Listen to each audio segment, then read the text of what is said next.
BBC news আন্তর্জাতিক সংবাদে আপনাকে স্বাগতম। শুরুতেই সংবাদ শিরোনাম, এরপর বিস্তারিত। বট বাহিনী দিয়ে যুক্তরাষ্ট্র ইসরায়েলের ঐক্য ভাঙতে চাইছে পাকিস্তান, নেতানিয়াহু। চীনা প্রেসিডেন্টের 4 দফা শান্তি প্রস্তাবে সমর্থন ইরানের। ইরানে আবারও ভয়াবহ হামলার কথা ভাবছেন ট্রাম্প। ইরানের বিরুদ্ধে নতুন নিষেধাজ্ঞা অস্ট্রেলিয়ার। এতক্ষণ শুনছিলেন সংবাদ শিরোনাম, এখন বিস্তারিত। আপনি যদি মুসলিমদের পাশে থাকতে চান তাহলে ভিডিওতে লাইক করে চ্যানেলটি অবশ্যই সাবস্ক্রাইব করে দেবেন। বট বাহিনী দিয়ে যুক্তরাষ্ট্র ইসরায়েলের ঐক্য ভাঙতে চাইছে পাকিস্তান, নেতানিয়াহু। ইসরায়েলের প্রধানমন্ত্রী বেনিয়ামিন নেতানিয়াহু পাকিস্তানের বিরুদ্ধে গুরুতর অভিযোগ এনেছেন। তিনি বলেছেন, পাকিস্তানসহ বেশ কয়েকটি দেশ বট ফার্ম ও ভুয়া সোশ্যাল মিডিয়া অ্যাকাউন্ট ব্যবহার করে যুক্তরাষ্ট্র ও ইসরায়েলের মধ্যকার সম্পর্ক দুর্বল করার চেষ্টা করছে। 10 মে সিবিএসের 60 মিনিটস অনুষ্ঠানে দেওয়া এক সাক্ষাৎকারে নেতানিয়াহু এই বিষয়টিকে গুপ্ত ডিজিটাল যুদ্ধক্ষেত্র বলে উল্লেখ করেন, যা ইসরায়েলের মাঠের সামরিক সংঘাতের পাশাপাশি চলছে। তরুণ আমেরিকানদের মধ্যে ইসরায়েলের প্রতি সমর্থন কমে যাওয়ার কারণ ব্যাখ্যা করতে গিয়ে তিনি বলেন, কয়েকটি দেশ মূলত বট ফার্ম ও ভুয়া ঠিকানা দিয়ে সোশ্যাল মিডিয়া নিয়ন্ত্রণ করছে। লক্ষ্য হল ইসরায়েলের প্রতি আমেরিকানদের সহানুভূতি ভেঙে দেওয়া এবং যুক্তরাষ্ট্র ইসরায়েল জোট দুর্বল করা। তিনি একটি উদাহরণ দিয়ে বলেন, আপনি একটি টেক্সট মেসেজ পাচ্ছেন, সেখানে লেখা আছে, আমি একজন খাঁটি টেক্সাসবাসী, সবসময় ইসরায়েলকে সমর্থন করেছি, কিন্তু তারা যা করছে তা সহ্য করতে পারছি না, আমি ইসরায়েলের বিরুদ্ধে চলে যাচ্ছি। এরপর যখন ঠিকানা খোঁজা হয়, দেখা যায় সেটি পাকিস্তানের কোনো বেসমেন্ট থেকে পাঠানো হয়েছে। নেতানিয়াহু জোর দিয়ে বলেন, এটি একটি বড় তথ্যযুদ্ধের অংশ। ইসরায়েল একাধিক রণাঙ্গনে লড়ছে, কিন্তু 8ম রণাঙ্গনে অর্থাৎ গণমাধ্যম ও সোশ্যাল মিডিয়ার যুদ্ধে দেশটি পুরোপুরি উন্মুক্ত হয়ে পড়েছে। তবে নেতানিয়াহু শুধু পাকিস্তানকে দোষ দেননি। চীনা প্রেসিডেন্টের 4 দফা শান্তি প্রস্তাবে সমর্থন ইরানের। মধ্যপ্রাচ্যে দীর্ঘস্থায়ী শান্তি ও স্থিতিশীলতা ফিরিয়ে আনতে চীনের প্রেসিডেন্ট শি জিনপিংয়ের উত্থাপিত 4 দফা প্রস্তাবের প্রতি আনুষ্ঠানিক সমর্থন ব্যক্ত করেছে ইরান। চীনে নিযুক্ত ইরানের রাষ্ট্রদূত আব্দুর রেজা রহমানি ফাজলি এক বিবৃতিতে জানিয়েছেন, তেহরান এই প্রস্তাব বাস্তবায়নে বেইজিংয়ের সঙ্গে কাজ করতে সম্পূর্ণ প্রস্তুত। তিনি উল্লেখ করেন, এই শান্তি পরিকল্পনার মূল লক্ষ্য হল পারস্য উপসাগরীয় অঞ্চলে টেকসই নিরাপত্তা নিশ্চিত করা এবং সংশ্লিষ্ট দেশগুলোর মধ্যে পারস্পরিক উন্নয়নের পথ প্রশস্ত করা। ইরানি রাষ্ট্রদূত আরও জানান, দুই দেশের পররাষ্ট্রমন্ত্রীদের সাম্প্রতিক বৈঠকেও এই বিষয়টি গুরুত্বের সঙ্গে আলোচিত হয়েছে।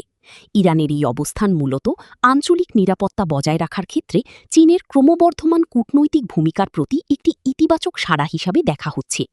ফাজলি তার লেখায় উল্লেখ করেছেন, অভিন্ন উন্নয়ন এবং নিরাপত্তা নিশ্চিত করার ক্ষেত্রে শি জিনপিংয়ের এই পরিকল্পনা একটি কার্যকর কাঠামো হতে পারে। এর আগে বেইজিং সফররত সংযুক্ত আরব আমিরাতের প্রেসিডেন্ট জাইদ আল নাহিয়ানের সঙ্গে এক বৈঠকে প্রেসিডেন্ট শি জিনপিং এই 4 দফা শান্তি প্রস্তাবটি পেশ করেছিলেন। মধ্যপ্রাচ্যের বর্তমান অস্থিতিশীল পরিস্থিতি মোকাবিলা এবং আঞ্চলিক স্থিতিশীলতা সমুন্নত রাখতে এই প্রস্তাবটি বিশ্ব কূটনীতিতে নতুন মাত্রা যোগ করেছে। ইরানের এই প্রকাশ্য সমর্থন বেইজিংয়ের শান্তি প্রচেষ্টাকে আরও জোরালো করবে বলে মনে করছেন আন্তর্জাতিক রাজনৈতিক বিশ্লেষকরা। ইরানে আবারও ভয়াবহ হামলার কথা ভাবছেন ট্রাম্প। শান্তি আলোচনায় অচলাবস্থা তৈরি হওয়ায় আবারও ইরানে হামলা চালানোর কথা বেশ জোরালোভাবে ভাবছেন মার্কিন প্রেসিডেন্ট ডোনাল্ড ট্রাম্প। কয়েকটি সূত্রের বরাতে মঙ্গলবার 12 মে সংবাদমাধ্যম CNN এ তথ্য জানিয়েছে। সূত্রগুলো বলছে, ইরান যেভাবে আলোচনা চালাচ্ছে এতে ট্রাম্প হতাশ হয়েছেন। অপরদিকে হরমুজ প্রণালী বন্ধ থাকায় তিনি অধৈর্য হয়ে গেছেন। তার মতে, ইরানি নেতৃবৃন্দের মধ্যে বিভাজনের কারণে তারা পারমাণবিক কার্যক্রমের ব্যাপারে কোনো সিদ্ধান্ত নিতে পারছে না। আলোচনার সঙ্গে সংশ্লিষ্ট একটি সূত্র জানিয়েছে, ইরান যুদ্ধবন্ধের প্রস্তাবের জবাবে যা বলেছে এতে তাদের মধ্যে সন্দেহ তৈরি হয়েছে তেহরান কি সত্যিকার অর্থে আলোচনা চায় কিনা। সূত্রগুলো বলেছেন, মার্কিন প্রতিরক্ষা মন্ত্রণালয়ের একটি অংশ ইরানের বিরুদ্ধে আবারও হামলা চালানোর জন্য বলছেন। তাদের মতে, হামলা হলে ইরান আরও দুর্বল হবে এবং তারা আলোচনার টেবিলে বসবে। তবে আরেক পক্ষ কূটনীতিকে আরও সময় দেওয়ার কথা বলছেন। যুক্তরাষ্ট্রের কিছু কর্মকর্তা পাকিস্তানের মধ্যস্থতার ধরন নিয়েও প্রশ্ন তুলেছেন বলে জানিয়েছে সূত্রগুলো। তারা বলেছেন, ট্রাম্প যে খুশি নন সেই বার্তা পাকিস্তান ইরানের কাছে পৌঁছে দিচ্ছে কিনা এ নিয়ে তারা সন্দিহান।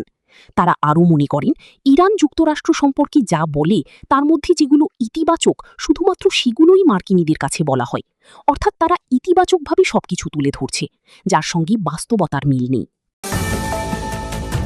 ইরানের বিরুদ্ধে নতুন নিষেধাজ্ঞা অস্ট্রেলিয়ার। ইরানের বিরুদ্ধে নতুন করে নিষেধাজ্ঞা আরোপ করেছে অস্ট্রেলিয়া। দেশটির পররাষ্ট্রমন্ত্রী পেনি ওয়াং ঘোষণা দিয়েছেন ইরানের বিরুদ্ধে নতুন করে নিষেধাজ্ঞা ও ভ্রমণ নিষেধাজ্ঞা আরোপ করা হয়েছে। তিনি বলেন, তেহরানের নিজ জনগণের ওপর চলমান নির্মম দমনপীড়ন ও আঞ্চলিক অস্থিতিশীলতা সৃষ্টির অভিযোগে ৭ জন ইরানি ব্যক্তি ও ৪টি প্রতিষ্ঠানের ওপর এই নিষেধাজ্ঞা দেওয়া হয়েছে। এক বিবৃতিতে পেনি ওয়াং বলেন, ইরানের শাসক গোষ্ঠী নিজেদের হাজারো নাগরিককে হত্যা করেছে এবং শান্তিপূর্ণ প্রতিবাদীদের গণহারে গ্রেফতার করেছে। তিনি আরও বলেন, আজ যাদের ওপর নিষেধাজ্ঞা আরোপ করা হয়েছে সেই ৭ ব্যক্তি ও ৪টি প্রতিষ্ঠানের মধ্যে এমন জ্যেষ্ঠ কর্মকর্তা ও সংস্থাও রয়েছে যারা নারী ও শিশুদের বিরুদ্ধে সহিংসতাসহ এসব ভয়াবহ কর্মকাণ্ডে জড়িত। পেনিয়ং জানান, এই নিষেধাজ্ঞার আওতায় ইরানের তথাকথিত ছায়া ব্যাংকিং ব্যবস্থাকেও লক্ষ্যবস্তু করা হয়েছে, যার মাধ্যমে দেশটি হামাসের মতো গোষ্ঠীগুলোকে অর্থায়ন করে, তাদের ব্যালিস্টিক ক্ষেপণাস্ত্র প্রকল্পে সহায়তা দেয় এবং অন্যান্য অস্থিতিশীলতামূলক কর্মকাণ্ড চালায়। এর আগে সোমবার যুক্তরাজ্য ও যুক্তরাষ্ট্র ইরানের কয়েকজন ব্যক্তি ও প্রতিষ্ঠানের বিরুদ্ধে নতুন নিষেধাজ্ঞা আরোপ করে। যুক্তরাষ্ট্র জানায়, এসব পদক্ষেপের উদ্দেশ্য হল ইরানকে তাদের অস্ত্র প্রকল্প, সন্ত্রাসী মিত্রগোষ্ঠী এবং পারমাণবিক উচ্চাকাঙ্ক্ষার জন্য অর্থায়ন থেকে বঞ্চিত করা।